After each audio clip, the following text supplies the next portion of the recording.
What's up, guys? We are here tonight for the third episode of Revolution O'Clock, which is our podcast. I'm here again with the beautiful Claudia Pavel. Hi! Hi guys, and Stefano. Thank you very much. Piazza. With a very, very, very special guest tonight. I feel like at the Eurovision. Hi guys, I'm so excited about this new episode because our guest is so amazing. He is a record producer, a beautiful artist, and one of the greatest songwriters on the planet. He's a legend, basically. Very humble. He doesn't like that I said that, but you all know his music. You might not know his real name, which is Jason Paul Boyd. Oh, man. But all of you know his biggest hits and his stage name, his artist name, which is Pooh Bear. Thank you so much for coming and welcome to Revolution O'Clock. Happy birthday. Happy birthday! Happy birthday. Thanks for having me. Thank you. And very, very first question. What's behind this happy birthday? I was really shy and weird as a kid. And yeah, absolutely. And I just decided I wanted to start saying happy birthday just so that people could see that I was strange immediately. And it made me feel comfortable to be weird. And then if you're strange, hopefully you feel comfortable to be yourself now that I've introduced my true self to you by saying happy birthday. And then it turned into like a really great icebreaker. Then it turned into a lifestyle. I'm like, you know what? It should really be your birthday. Every day you wake up, why wait a whole year to feel really special? You should feel really special every day. Do you feel special? Absolutely. I have to. Every day I do. I feel special. I feel blessed. Every day you renew your commitment to be special. Yeah, and to serve, man, and to, help the people that I'm assigned to help. And after all your achievements, how do you upgrade yourself? Just always, be willing to grow and, no matter what you achieve. Happy birthday.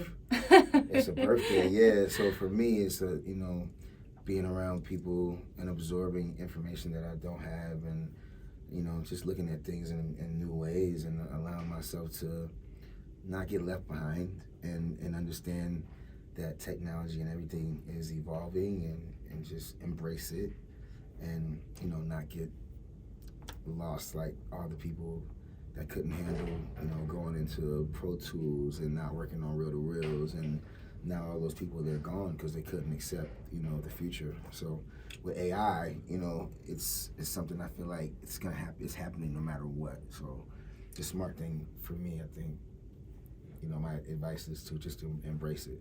When you were in your lowest point of your life, did you ever expect to reach what you have done? No. At the lowest point of my life, I would hear... You remember that point? No, absolutely. I remember every part of my life. I would hear a voice that would say, "You're going to be okay." And it was like a very clear voice. Who do you think that voice was? I honestly think that voice was my higher self from the future. So you have an higher self for yourself? Yeah, we all do. Yeah. Yep. Because everything's written already. So I think that when I was growing up, I thought that voice was something else. And then I was like, what if that's me in the future? Because there is no such thing as time. Did you ever think you're crazy? Or? Absolutely. Absolutely crazy. I'm for sure crazy. For sure. No, we're all crazy, but No, but I was just thinking like, that voice sounds like me, and it's like, you're gonna be okay. The lowest point, like, you're gonna be okay. Or the voice will be like, you're gonna have way more than this. In a time where I'll be like, how? I'm a songwriter. But the voice was always right, So I'm like, is that me from the future? Just coming back just to like give myself hope, knowing when I get to my low points, like it knows my future already. And it's just like, nah, you're gonna be okay. Like, don't worry. How did you struggle with yourself? Oh man, I just didn't believe in myself. Like, I never believed in myself. I've always been super insecure. very, very vocal about being insecure. Like for years and years, I've always, I say it because I really feel like that. So that's like, I think my major struggle was always just believing in myself and not looking down at myself and doubting myself and second guessing myself. Like even after being blessed to have like success in the business, I still would be like, feel like insecure about not completely being recognized or, the way that I feel like what I've contributed to the universe. So that still kind of makes me insecure a little bit. And you've contributed a lot. Like that's like such an accomplished, artist like you, being so humble and so and actually you saying that you're insecure but talking about your insecurities, I feel like it's exactly the opposite, because people that are insecure can never say it out loud. So that actually, I'm able to identify it though.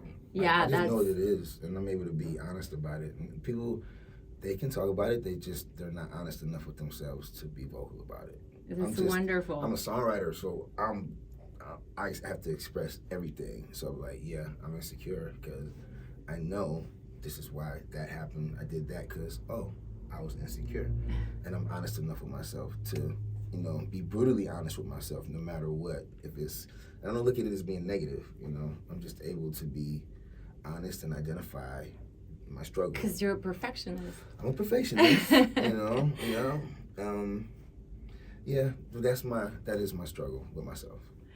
So I wanted to ask you at the beginning, how are you talking about guns and toilet paper? But we'll talk about that. But now that we started this very deep subject, my bad. I know. No, I wanted to be the one asking. You wanted to start strong, yeah, right? Yeah. I have to. Because when I just met you, and the first impression, beside any music achievement, was the human being.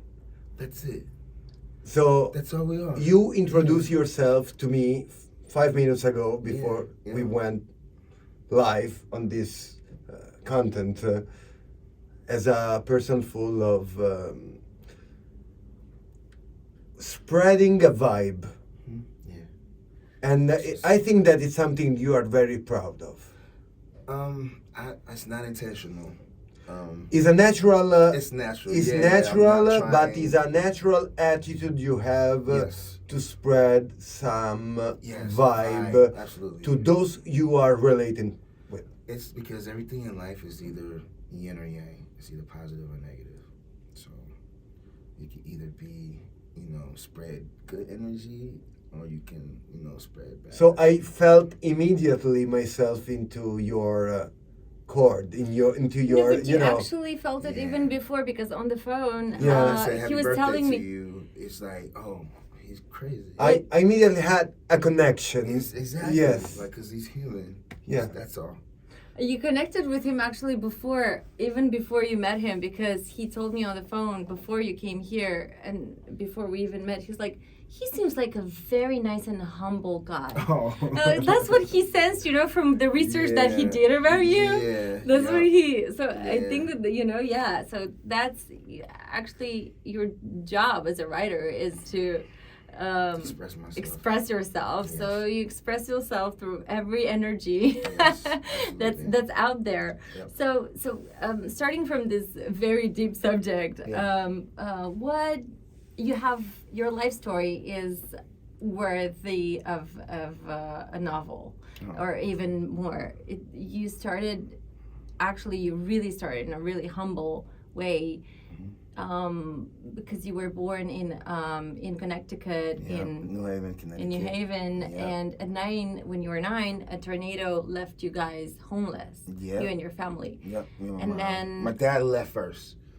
When I was 2 weeks before the tornado. My dad divorced my mom, and then he left. And then there was no cell phones back then. So then 2 weeks later, tornado came. But the most inspirational thing is that you were saying that is the most amazing thing that's ever happened to you. And I think that that's so inspiring, you know, and it's such an amazing example for everyone, you know, to see the good in bad. So how was that situation the most amazing thing that's ever happened to you? And then how do you get from being homeless to becoming one of the greatest songwriters in the world? You know, it's beautiful to look at yourself reading your story behind this question, because I saw you, you know, in your eyes, just going back to your past life. No, that was like it was like the Wizard of Oz, like with the tornado, you know, and being displaced and ending up somewhere that was like, without that tornado, I'm not sure if I would be sitting here right now. I think that one turning point in my life was, what I've learned is everything negative in my life, if the more dramatic, the more negative it is, there's like an equal positive to it.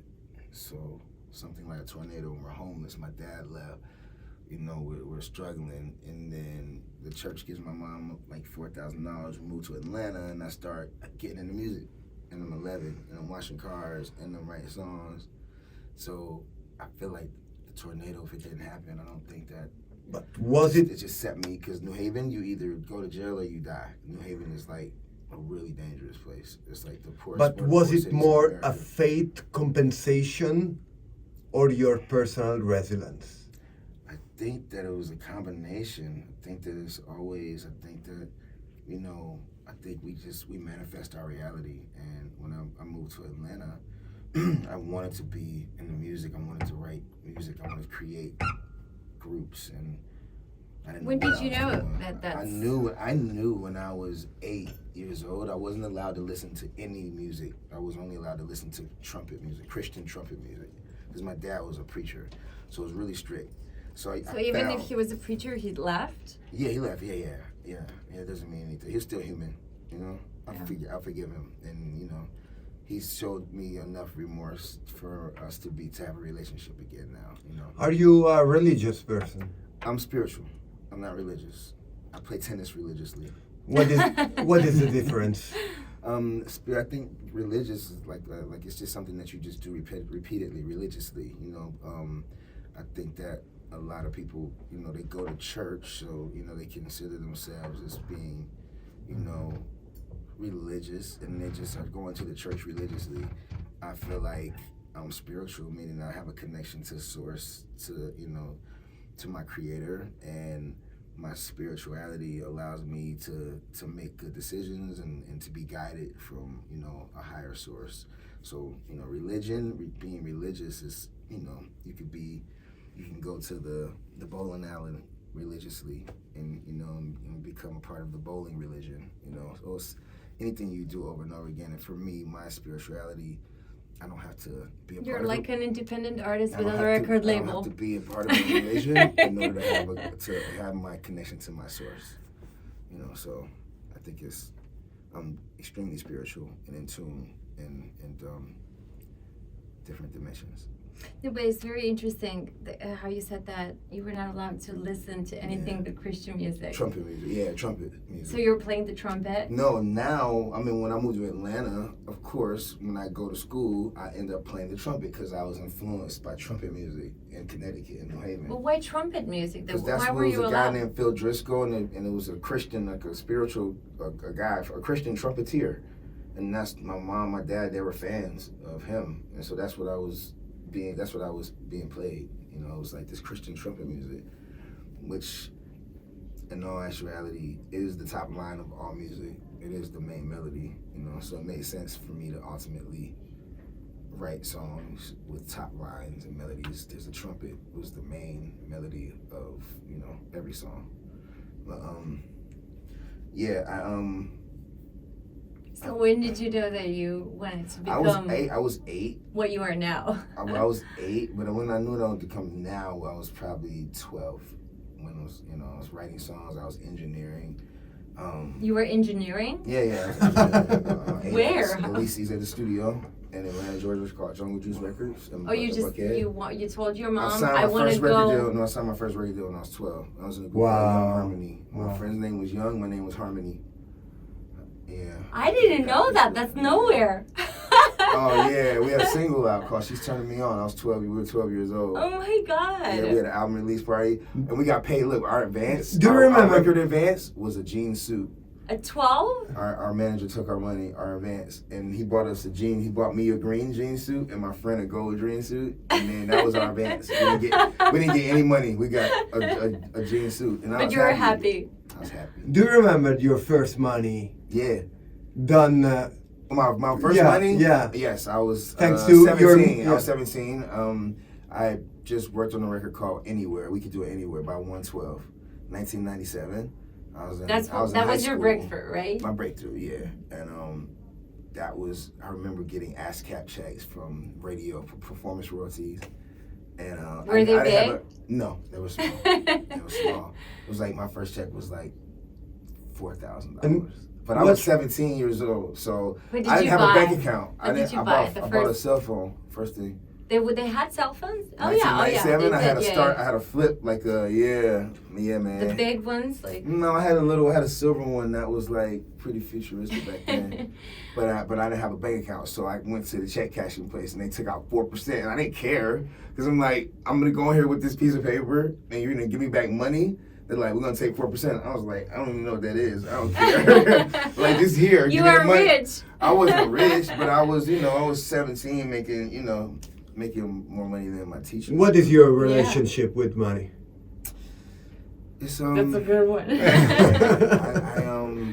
I really just coming from nothing and being homeless, and our culture, our race. We go through phases. Like when we first make money, we just want everything that we never had. Naturally, it's not like from us. We start from -30. We don't even start from zero. So we make anything. I gained so much weight. I became obese because I started eating the food that I always wanted to eat and I couldn't afford to eat it. So I was eating steak for breakfast, steak for lunch, steak for dinner, every cheeseburger, double, everything I could ever dream of, I was eating it. And the more money I made, the more food I ate, and I just got bigger and bigger and bigger. And by the time I was 24, I was like 440 pounds, So, my relationship with money is kind of, I had to go through these phases and kind of get it out of my system and understand, what stuff is for and the importance of it, and really not just live for the moment. Being able to do that at a young age and make money at a young age, I was able to blow and spend a lot of money. So I was able to learn. I had an accountant that, after 8 years, I found out, they were taking money out of my account and then they would put it back before I recognized it, and I caught them. Classic, right? Yeah, and I was like, wait, how many years have you guys been doing this for? And I just caught it. So I went through that lesson to never let a CPA have access to my money, do my taxes. Have you ever been screwed? Yeah, I've been screwed. That's just what I'm saying. Like right now, my From accountant when I was younger, from age 21 to 29, I had an accountant. And, they were moving money around and I didn't. Unbelievable. Yeah, and I caught it one day and went to the bank. And How did you I went to the catch bank her? one day and I was just, I got, the account on the balance on one of my accounts was like $4,000. And I'm like, wait, I didn't spend $4,000 this weekend. You know what I'm saying? Where were $4,000? So I called my accountant. I was like, hey, you guys know where $4,000 would have went? And it was like, let me check on it and get back to you. I left the bank. I go back to the bank later that day, and then the money's back in the account. And then I was like, I gotta fire them. And I was like, we can't work with each other anymore. That's it. So now that you said that, I think that every artist gets screwed at the beginning you at have least. to. Either the beginning or yeah. or when it really, like for me, it was a blessing That's because better. I hadn't yeah. really made what I was, was going to make in my future. Back then, I got ripped off. Somebody stole a song from me when I was 12. Better sooner than later, right? Absolutely. So I can learn with that money and not really big money and not get ripped off with, And I'm always, I just feel like I'm protected because, you know, the amount of times I got ripped off, if it would have been this time of my life, it would have been way more dramatic, you know, and detrimental. So this is great learning, early learning experiences. That Did you have sharks on your shoulders as Yeah, soon as you yeah, made I your mean- first big money? Yeah, not really sharks, more just like jealous people, like people that I thought were my friends that, you know, they changed and I didn't change. I've always been the same. Like no matter how much money I have or don't have, I'm the same. And my friends change. Do you think that you changed the most more than the people who used to relate to you did? Nah, my only thing that changed for me was just my business mind state, my growth in my songwriting, my voice, and my growth in my vocals, like things that were like skill based. But as far as like my character, I've never changed. And the people around me, when I started making real money and having more hits, they were like, they kind of wanted me. They felt like I owed them. You know? Like the people that you were working for. Yeah, that I was or working with in my group. I was singing, I'm like writing songs and making money, and I was still, if I went shopping, I would still take them shopping because I don't want them to feel like. But then they were really jealous and they were like, call me Hollywood, and I'm like, Hollywood, I'm the same, and they were changed, you know. So that was another thing. Just money allowed me to see, you know, who my real friends were, and you know, it's you get to learn the truth with money, you know, and business and people you work with. You know, you get to see people's true colors whenever money is involved. So what would be your best advice for a kid that wants to become you? My best advice for a kid that wants to become me would be just to have a dream and actually, you know, do something about it, you know, try to figure out how you can hone in on it and grow and get better and, you know, hone in and perfect one thing and don't, you know, try to, you know, spread yourself thin and do everything. Just find one thing that you love and learn everything that you can, like really learn in and do research because we have access to so much, you know, information now. You know, learn and fall in love with it and be passionate about it and do it for the art of it, you know, and do it for the you know, the outcome of the music. Don't do it to become like popping and so you can get girls and cars, you know. Just for the right reason, love. Yeah, do it. Because I started off doing it just because I love it. But how would they avoid, like, you know, all the classic traps right now, the best way to avoid all the classic traps, which is an amazing segue, Claudia, would be is to download Fuego. Exactly. Because you're helping independent artists. You know, and this cuts out the middleman. Fuego is the future. You know, you can actually download your music for free on all the DSPs, as opposed to the secret hidden fees that are on these apps. And you can actually have access to execs and, you know, all different types of, you know, expertise and mentors in the business in every field and every aspect of the business. I'm doing right now. Yeah. You're going to Fuego? I'm doing right now. Yeah, Fuego. Yeah, man. Yeah. And it's, you know, for, you know, as an artist. FWAIGO, right? FWAYGO. AYGO. Yeah, that was very close. Sorry. It's not spelled. No, that was good. You did use one letter off. Nah, but this just removes the middleman, the gatekeeper, and it allows the artist to have access, you know, to people that they would never be able to have access to, and to put their music out there and look at the analytics and track it and be able to see what your demographic is, so you can really, you know, how to, you know, make a business out of yourself. And, you know, that's what it's all about, is finding people who really love your music and building a community so you could, you know, give them music and merch and everything else. Nice. Yeah. Fuego. It's a beautiful project. Yeah. Oh, I want to step back to her last question. What was that? What you recommend for people who want to become you? Okay. Would you love to become yourself? I would love to become myself. I would love to keep becoming myself. Are you still building I'm yourself? still becoming. Like I just feel like I never want to feel like I made it. I never want to feel like I'm in shape.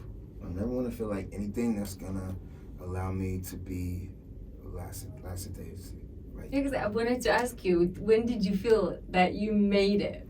I never felt like I made it. I think that you still feel. Really? I don't feel like I made it. Yeah, I genuinely don't feel like I made it. And anytime somebody comes up to That's me crazy. that says, "Are you Pooh Bear? I love this song." I'm genuinely floored because I feel like nobody knows me and nobody cares about my music. So anytime somebody says anything that's like a compliment, it really affects me because I don't look at myself like that. It affects you in a good way or in a good bad way? It affects me in a positive way, you know. So it allows me to see like people are listening and and they're identifying like, oh, that's Pooh Bear. So for me, So tell me how it works. You have a project and you pick up the phone and you call to Justin Bieber and how it I works. don't call anybody. I just, if somebody's working on a project and they know my sound and they want me to work, then they'll reach out to me or they'll have somebody reach out from their camp. And normally it's to me because I'm really unmanageable, so I don't have a manager. I'm unmanageable. I'm unmanageable. That's a good thing. It's true. I have a partner now that's helping me, organize my life. You wrote one of the most beautiful songs on earth that we're all in love with, and that they changed music forever, in my opinion. And you're absolutely incredible, and the fact that you're so humble is just, but I feel like every amazing person, and the geniuses usually suffer from the imposter syndrome. I love immediately one of the first topic you introduced, which is relating yourself in a weirdo mode. I'm strange, man. I am too. I feel like there's more people like us than not. So the more strange I can be out loud, the more comfortable other strange people feel like being themselves. That's like one of my Do you feel comfortable with yourself surrounded by people who don't know you? Yes, I like that better. I like being around people that don't know me, because then I get to see how you're just gonna treat me as a human being. Yeah. If somebody introduces me like, hey, this is Pooh Bear, he wrote this and this and this and this and this, they're jaded immediately. So even if they were gonna treat me a certain way, they're not gonna treat me like that anymore, because now I'm like Pooh Bear, the such and such. So I would rather be around people who don't know me. I feel more comfortable with people who don't know me. And I think it's way cooler. But that's who you are, though. Yeah. It's normal for people to admire you. No, it's cool. It's cool. But what I'm saying for you is I'm more comfortable around people that I think is cooler, that don't know me and they don't know what I've done. And I could just have a conversation and he's be like, oh, you're cool, I like you. And they have no reason, there's no ulterior motives. They don't know what I've done. They have no other reason to like me other than just my energy, So you think that the common creepy weirdo denominator helps people to connect? Yeah, I want to say creepy because creepy is like sounds kind of weird, like a little bit like. We are all creepy. We are all creepy. We are all weird. I'm not gonna say I'm creepy because it sounds a little kidnappy. And the creepy, I would just say unique. I would say strange. I would even say weird in a good way. Good weird. Good weird, like unique. But we're allowed to, we're comfortable and we're comfortable enough to be ourselves and be strange. And words only put borders into denominations. Absolutely. So what we are discussing is a bigger entity, which is pretty unique to each of us. Yes, I feel like everybody's unique. I think more unique than We must celebrate it. I celebrate it every day. It's your birthday every day. So happy birthday to everybody. Happy birthday, everybody. Yeah, absolutely. So you never told us how you got to go to your breakthrough with 112. What happened there? Like how did that happen? Really, and what it meant to you? All right, so my cousin Courtney Bear Sales discovered two groups at one talent show. The groups were called 112 and Jagged Edge. They weren't called that when he discovered them, but they turned into those names. So your cousin is a manager. Bear. He Bear. His name is Bear? Bear. He's Big Bear, and I was putting out Pooh Bear. Oh, that's how Pooh Bear came from the Big Bear? No, Pooh Bear came from my mom as a kid, and she called me Ralphie, Boomer, and Pooh Bear. My cousin Bear just happened to be Bear on his own. There was no correlation. Oh. Yeah. So your mom called you Pooh Bear? Yes, and Boomer and Ralphie. So Boomer and Ralphie? Yeah, and my real name is Jason. I know. Exactly. So it was really weird. So that collaboration meant to be done? Yeah, I mean, I met with, my cousin said, he met them, he got them a deal. They came out with their first album, was platinum. He said, I know you write songs, you can make money writing songs. So he said, I'm gonna put you with them, and if you guys click and vibe, maybe you guys can work. And I met with Deron Jones, and we worked on a song called Anywhere, and that was like my first, co-write on a hit record. And that, thank God, I'm always super grateful for my cousin, making that, creating an opportunity for me to work with Deron and 112 at that young age, because I really don't know. A lot of people start out their careers after high school, Yeah, and you were 17. College, I was 17, and I was already writing from age 12, so it was like, I wasn't just getting into it. I was just blessed to, it's really true when they say, it's not what you know, it's who you know. So my cousin, managing 112, allowed me the opportunity, and if it wasn't for him being my cousin, I don't know where I would be. How did you navigate such a tough business? It was industry me navigating the business was I was just winging it, man. I got ripped off enough as a kid, and just learning in real time and getting to see, how much how fake the industry is. And I never really invested my energy into building relationships with executives in the industry. I always wanted to build relationships with the artists, I always wanted to have my bond with the artists. So I never even considered myself as being in the music industry. I always just felt like I contributed my frequencies, but I never was at the parties. I couldn't tell you anything that's happening as music industry.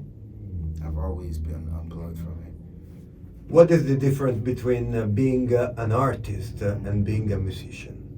I think being a musician, you're expressing yourself through music, and I mean like literally through music, like piano, through guitar.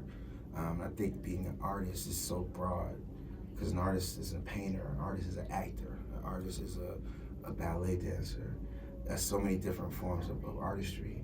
I think musician is very, it's designated to being a musician for an instrument. So the versatility of somebody makes him an artist. I mean, as an artist, your art is your talent. It's actually not an instrument. So as an artist, you're painting, you're acting, but it's whatever it is, it's your God-given art and your skill.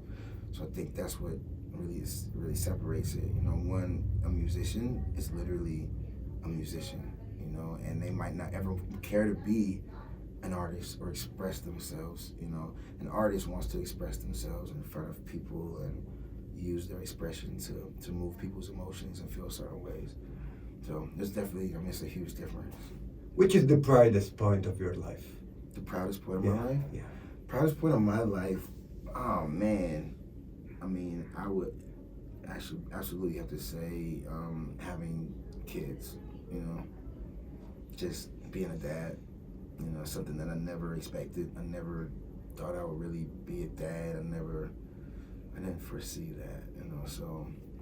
You never thought that you were going to be a dad? Not really, no, because I never, no, I waited, I had my first kid, I was 38 years old, so I had friends that had kids when they were 14, and I was like, I'm not going to do that.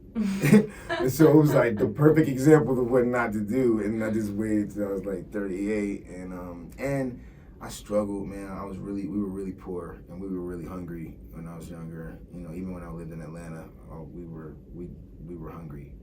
So I never wanted to bring a kid into this world, and because I never understood why would somebody have kids if they were gonna have to struggle. And the kid has no say. They just born and they just gotta go through it. So I never wanted to bring a kid into this world and for them to have to go through what I went through as a kid. So I waited till I was super, super, super secure. You know, it's like, all right. Will you teach them Yeah. where you belong and yeah, absolutely. how struggles often That's help that's to a goal. That's something that's that's one of those things that people that are successful, you know, it's a big struggle.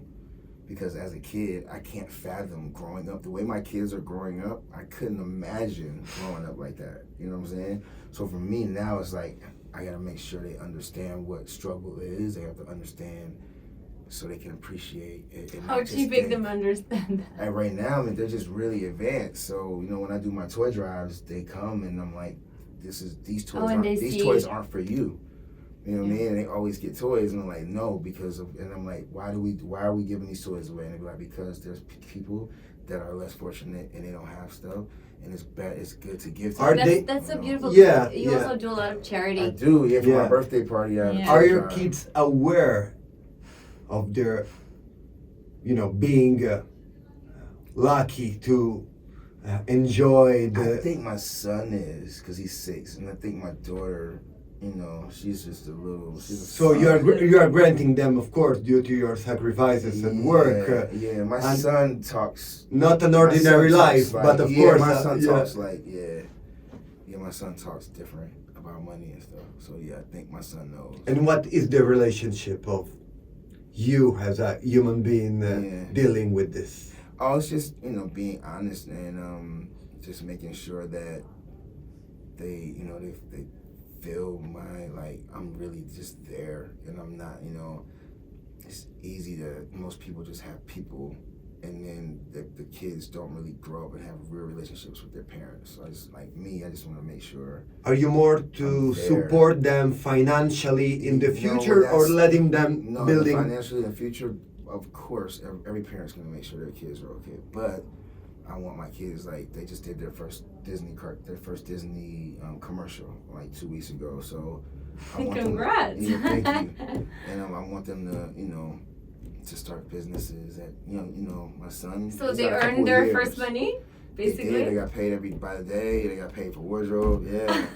They have 2. We had to open them up 2 personal trust accounts for them, actually. So I'm proud of them. That's wonderful. Congrats. Their first Disney chase. Would you want them to pursue the same career? I kind of feel like they're supposed to do that. They're naturally entertaining, and they're funny. Artists. They are. You know, by nature, they can't help that. So I think this is something that was just organic. You know, we didn't try or anything. Does it more belong to your genetics, or your spreading your vibes? I think it's my genetics, you know. I think it's my genetics. I think it's my wife's genetics. She sings as well, you know, so they kind of have no way around, you know, loving music. And they definitely want to do music. They love music. So. Did you raise them on music vibes, right? I'm strange, man. I don't listen to music, so it's like when I'm at home, I don't listen to music. When I'm in the car, I don't listen to music. When they're a baby, you don't want them to influence you, right? Yeah, I don't want to be influenced. I want to write original songs and the melodies that don't come from other people accidentally. Then where do they come from? They come from my channel. My direct channel. At night? Whenever with yourself? Whenever I need it to come. It's at will. It's not whenever I don't want it. It's not like I lay there and songs come in my head, you know. You have such a silent modes for yourself, like you are sitting on your couch. Yeah, no. Thinking about, you know, I don't know. Honestly, I go into creative mode when I go in the studio and it's time for me to work. Outside of that, I'm not thinking about it. So it's like the gym, right? It's you have kind of a switch mode. I'm going to the gym. I'm not thinking about working out. When I go to the gym, I'm going to work out, and then I'm going to leave, and I'm going to give it my best, and give it my all. And I'm not going to think about the gym, you know, when I leave. Okay, so you don't listen to music, but if you would, which artists would you? What are your top 3 artists? My kids put me on to this artist named Masego. He's good, man. He's an R&B singer. So Your kids are they put me listening to on. him? Yeah, they put me on. They introduced him to me. Because I don't listen to music. And they're like, Dad, can you play this Masego? And I'm like, what's that? And I'm looking at him. That is so funny. And I'm like, I actually like this. Another, I would say, there's an artist that I'm working with right now. His name is Cristian Greger. He's really good. He's a rapper out of Minnesota. I'm a big fan. There's an artist named Venegas out of Cali, out of Colombia. That's really good. I'm working with him as well.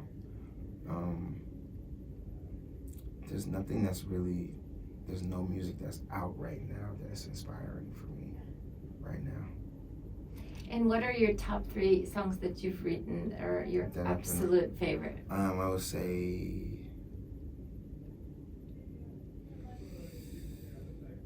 You're most proud of? I'm really proud of Caught Up. From Usher. For Usher. Really proud of. Really, really proud of Where Are You Now. Massive. Massive. Yeah, thank you, man. And I'm really. I consider one of the best releases ever done. Oh, thanks, man. It True. changed the direction of music. Yeah. Forever. Yeah. It's a blessing. Yeah, man. I got one more to go. One more song. But that album was huge, of course.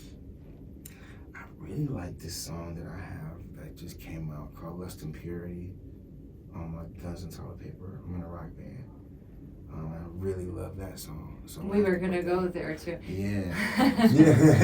So you guys just released your first album, right? Yeah, Smoke and Mirrors. Yep, Guns and Toilet Congrats. Paper. Thank you so much. They had the launch at Live at the club, and you were in the same band with Tommy Lee.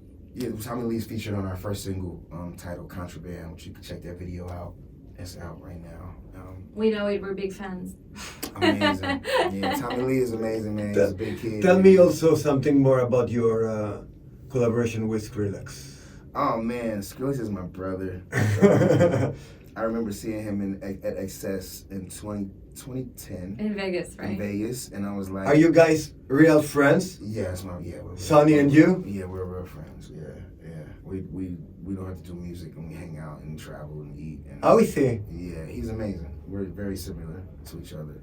Strange. Yeah, we're very strange. And you find that humble. common base to Yeah, share. and that's why we're so well with each other, because we're so like protective and like super considerate and all those things that I am. He's that. So when we're together, when we hang out, it's like it's good. It's good So, energy. How it works? You text each other, you call each other. Now, you know hang what? out? The most strangest thing that just happened, he FaceTimed me and I was on the plane headed to New York, and he was with an artist in London, a big artist. I forget his name. I'm so sorry. No disrespect. But I ended up writing a record on the plane on FaceTime while I was like in the sky.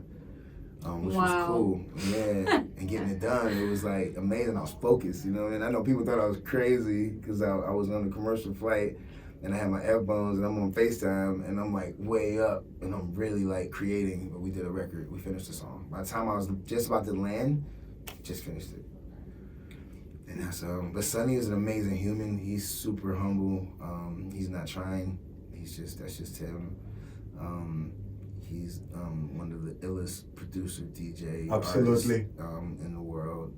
Definitely the most decorated and most groundbreaking. His frequencies are unmatched. That's my brother. How do you relate yourself with the music industry? I don't relate myself with the music. We are, for example, in an industry in which most of those mainstream artists or DJs seems to be old friends for content, for Instagram. Are those techniques of labels, are those, relationship built based on projects shared together or a natural exposition of, human beings just hanging together and... Yeah. I think that, Instagram, I think everything, TikTok, I just think right now it's the only thing that really moves music, you know, and then in live shows, you know. But, you know, right now, you just gotta embrace the technology. You know, as much as I don't want to be on TikTok, I understand that it's a tool, a vehicle for people to hear music that I don't want people to hear. So. But you're doing a great job on social media. You have a Thanks, big man. Instagram account, and it looks great. Man. I'm trying. I suck at Instagram. I suck at all So, social media. So. your relationship with Skrillex Yeah. makes me wish for real relationship in Oh. the music industry. Oh yeah, well that's like it's not, Relationship not goals? like Yeah. but those expectations aren't realistic because like there's not a lot of people like Sonny. There's not a lot It's of people rare. like me. It's very rare, yeah. And people change, and you know, people have a lot of associates, but you know, you just we're very careful with who we call our friends. But tell us about your friends in the rock band. Oh, my friends! Oh man, we got Sasha, we got 666. How did this happen? Oh man, it all happened like 4 years ago, man. I met, you know, Would you Muhammad- imagine that you'll be a Muhammad rock Hadid. star? I never imagined it ever. All I know Mohammed is that Hadid. Muhammad Hadid introduced me to, you know, to 666. And we just started, you know, he's a poet, a master poet, and started turning his poems into songs. Muhammad? Muhammad Hadid introduced me to 666. He was a Oh, poet, okay. Oh. you know, and you know, in Paris.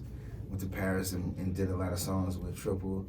And we ended up, you know, during the pandemic, he ended up writing a poem called Guns and Toilet Paper because everybody started buying all the guns and all the toilet And paper. the toilet paper, yeah. So Triple wrote a poem and was like, you know, Guns and Toilet Paper. I was like, yo, this is an amazing rock song. And I was like, wait, we should name our band Guns and Toilet Paper. So we could be a part of the Mandela effect. You know what the Mandela effect is? The Mandela effect is something that we remember it being one way. Now when we look at it, it's different. If you look at Oops, I Did It Again by Britney Spears, in the original video, she had on a plaid dress with a mic because that's what the Halloween outfits were. When you look at it right now, the dress is black and she doesn't have a mic anymore. That's the Mandela effect. We're in another dimension. So when I thought about Guns and Toilet Paper being a band, I was like, I want to be a part of the Mandela effect. So that this next generation, when they grow up, they say, Mom, you ever heard of this band called Guns and Toilet Paper? And the mom's gonna be like, no, it's Guns and Roses. And the kid's gonna be like, no, it's definitely Guns and Toilet Paper. And that's the Mandela effect. I want to be a part of it. So that's how the band. Yeah, 666 wrote a poem called Guns and Toilet Paper, and you know, I thought it was an amazing way to come out as a band. You know, the name and it's disruptive, and at the same time, it's like, oh. No, it sounds We amazing. could leave an impression on the next generation, and they only remember us. So, And are you guys going touring? Yeah, we're gonna do a radio tour. You know, different. You know, we're going to the radio stations that are playing our music, that are supporting us. You know, it's not that many active rock radio stations in America. I mean, we'll play the remixes. Yeah, no, we'll Shindo actually did a remix Perfect. to Contraband. So. Yeah, man, but yeah, Guns and Toilet Paper. Sasha, I've known him for 13 years. Amazing musician, plays every instrument. You guys wrote together for We wrote on for Changes, Justin, right? Yummy, yeah, we did Yummy together, and a few other records on Justin. How did you meet Justin? I met Justin in Vegas at a friend's house, and an artist named Little Swiss. Are you was guys there. friends? Yeah, that's my brother. Yeah, absolutely. Yeah, he's doing good. He's chilling right now. I mean, But you I wrote met- 3 I albums did for 3 him. albums. Yeah, That's- blessed us. Not only 3 albums, but 3 huge. Yeah. Thank you, man. Thank you so much. It's a blessing. I that's the way I stay. I'm just appreciative and grateful. Like no matter what, I know that that's not normal, and I'm just always appreciative of it. So I'm like, nobody else can say that they've done that or that they did that. Nobody did that with Michael Jackson. No. So, but yeah, it was a blessing. But I met Justin. Little Twist was, you know, they were really close. I wrote a song. Twist, it was his birthday. This was January 7th, 2013. You remember that? Yeah, this was the day I met Justin Bieber. And he flew in and he stayed at the house for 24 hours and we hung out. And then he left. We exchanged numbers. And then he called me like a few days later and was like, hey, can you flip this Craig David song called Fill Me In? Like take the chords and write a whole new song. And I did it in like 30 minutes. And he was like, can you come to Boston? I was like, yeah. And then I went to Boston and I was with him for like And what was the 14 song? months. The song was called Recovery on Journals. First only knowledge. Recovery. Oh, And wow. That was the record that I flipped. That was the Fill Me In. Blum, blum, blum, Yeah. blum. Can you feel me? I took those chords, I wrote a whole new song, and that song was Recovery, and that was on Journals. That was my first song I ever wrote for Justin. And Justin was a different human being than he is Oh now, my God, right? he was 17, he was a teenager. You know, we were all He was a teenagers. baby. We were all teenagers at once, you and we were? were different. I was, if he was 17, that was in year 2013, so I was 33. 33. And then he kidnapped you? For about 14 months, yeah, we went on tour, and he was already on tour. And How so was that for you? It was amazing because we were creating songs all around the world. You know, we created journals in Bali, Bangkok, Korea, Australia, Brazil. And then the biggest hits were born in the tour? No, those were journals. I mean, journals was journals. You know, it ended up, coming out, and we ended up selling records later on from journals. It wasn't an immediate. We sold platinum singles, but it wasn't an immediate success for the album. It was something that grew to be a big album after Purpose came.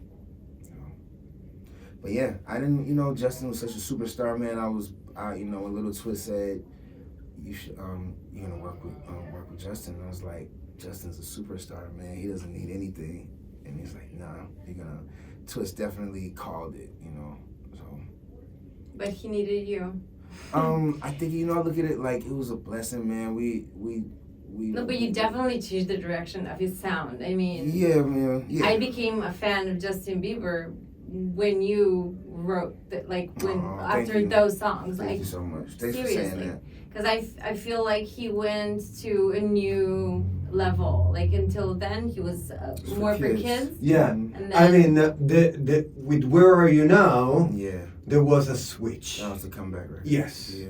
I wasn't a very huge fan of Justin Bieber because it was kids. always for kids. Mm-hmm. Yeah. So you weren't. Yeah. None of us were ever supposed to be fans of him. Sonny also was part of that collaboration, right? Where Are You Now? That's me and Sonny. Yeah. Yeah. That's sweet. oh, really? I didn't know. Yeah. That was our first record we ever did together. Yeah. Wow. After I looked at him in 2011, or 2010, I was like, I'm gonna work with you one day. I was saying that he was on DJ and I was way in the others. And then that record being our first record was it definitely changed the direction of music. And then you did Despacito, which Well, no, was the then we number did one. Would You Ever. I did that with Skrillex, which was another big record, a dance record. Would You Ever? But Despacito, yes. Yeah. That came after that. That was the remix. I was blessed to do the remix, the English remix. It was huge. It ended up. It ended was up number doing, one in the Latin Billboard, for right? 90 weeks. Something crazy. Like Almost it's the 2 biggest years. song It was the biggest last song of all times, right? Yes. It's the second highest. Can you imagine? Like 90 million singles. It was like 9 times diamond. Yeah. That is But insane. I'm shocked because we are talking about crazy numbers, huge personalities, the biggest name in the music industry overall, regardless of the genre, with a regular human being. Yes, absolutely. Yeah, man. Yeah. super regular. Yeah, you make it seem like it's. You whatever. represent the most ordinary person, Absolutely. and is a personal compliment. Yeah, thank you so much. You glad. represent the most ordinary person I can run into my Thank you, man. everyday life. Yes. Yep. And you would never think anything. No. That's good. That's good, man. That's good. That's why I practice. You Happy birthday allowed me to be myself from. You have your hidden public success. Yes. Your hidden public. Exactly. Yeah. 'Cause You know what I mean? Nobody knows me. It's pretty cool. Yeah. So now you're on stage. How is that? Actually, you've done your first album, which was birthday. I did an album before birthday. that. I did Beats to Break Up To, Oh, Beats yeah. to Make Love To. Who Represents Birthday Music was with Yeah, all that's the the one. artists with Heart of Face Reality, and all my friends were on there. And then the Book of the Bill, Yeah. and then now Smoke and Mirror, Cousin Tall Paper. They all have beautiful stories. They're different, and they're all one idea albums. So it's like, however you're feeling, you can feel feel like that for a whole album. So where do you feel more comfortable, on stage or in the studio? In the studio, of course. But then there's a cool appreciation for being able to control my voice and sing on stage. It's just a different type of love. But I do love being in the studio. I love creating. I also have made it to a place where You perform. I enjoy listening to myself sing live, and just seeing just seeing myself grow, and evolve and go into places that are not new for me, but just being in a rock band and performing is like I'm a bit older, so. Are you the same person on stage? I don't think so. Nah, I think I turn it on when I have to turn it on. I'm not gonna get up. And you just step down when. Yeah, when I get on stage, I come back to be I'm Pooh Bear again. When I go on stage, then no, I'm not gonna be like this. You're a rock star. I'm a rock star, and I get that energy off, and I definitely have to deliver. Is there a moment that you struggled with your personality? I never struggled with my personality. I've always been like silly ever since I was young, and my personality was always a strong point because I was really fat. So as a fat person, you had to have a great personality to make up for not being ripped up with muscles. But you either have it or not. Like you cannot create it because of your, No, it's just true. It's true. So I never struggle with my personality. No, always. I've always felt like I was funny, and I'm really silly. You just mentioned that an important part of your life. Yeah. You have lost a lot of weight. Yeah, man, that's a big part. Yeah, that was a struggle. So what caused?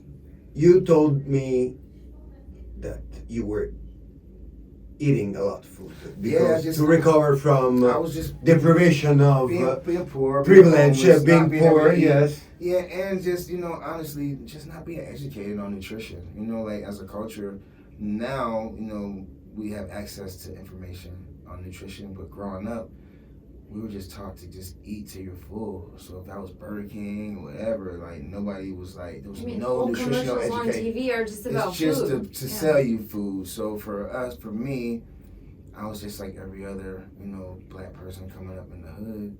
I started making money and I started just eating whatever I always wanted, and it just got out of hand for me. I didn't feel that big when I was. So you look absolutely amazing. Thank you. Tell us about your path towards health and being fit. Oh, yeah, how did this happen? It happened. Because this is unreal. Like, what's your this is beyond anybody's imagination. Thank you so much.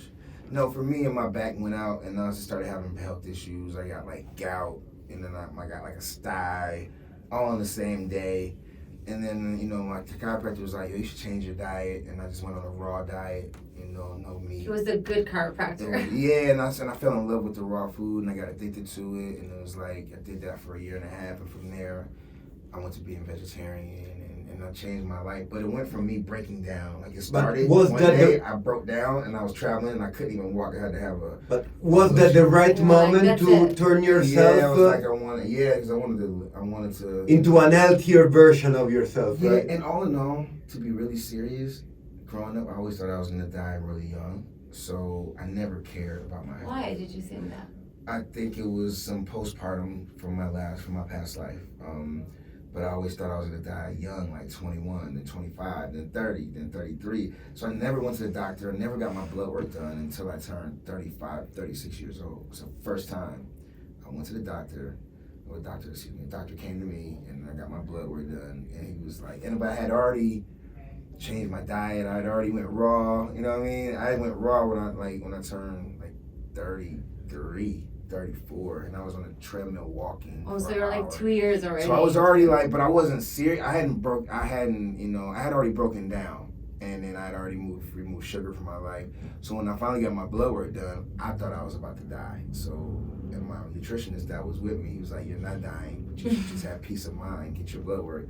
And the doctor was like, yeah, you're healthy. He was like, whatever you're doing, keep it up. He's like, I'll see you next year. I was like, wait, I'm not dying? No. He was like, nah. He said, that's what you thought I was going to tell you? I was like, You know, I'm you're just confirmed for your next annual check. So you yeah, know? that's what he said. He was like, I said, whatever you're doing, keep it up. And then at that moment, I made up my mind that I was going to make couple $100 billion, and I was going to be able to, and I was going to get ripped up and get muscles. Because I always That's when you decided because I that always you're thought I was gonna die. I thought like I'm gonna make millions of dollars, and I'm gonna leave that for whoever, my wife, my family. Because I thought I was gonna die young. And then when the doctor said you're healthy, I was like, oh shit, I'm gonna hire a trainer now, and I'm gonna get ripped up, and I'm gonna make billions of dollars. And you did. Well, yeah, that was like, for me, it's like I had every reason now. Before, I'm like, why am I gonna? Do you enjoy your money? I do, man. I do, because it's something that, it's just a tool. It's just a tool, man, to be able to help people and to invest in things that to grow. I mean, now you have the body, and now you're still working for those billions. I am. Well, yeah. I'm working, but I'm invested in, you know. Yeah, you're an entrepreneur also. Yeah, technology, 3D holographic wall. Liminal, into gaming teams, you know, 100 Thieves, Wonder Bread, which is cannabis, you know. Which project are you most proud of? I'm most proud of right now, I'm proud of everything, but right now my baby project is H Factor, which is a hydrogen infused water that takes And it's related to health. It's health and wellness, you know, it takes inflammation out of your joints, cuts your recovery time in half.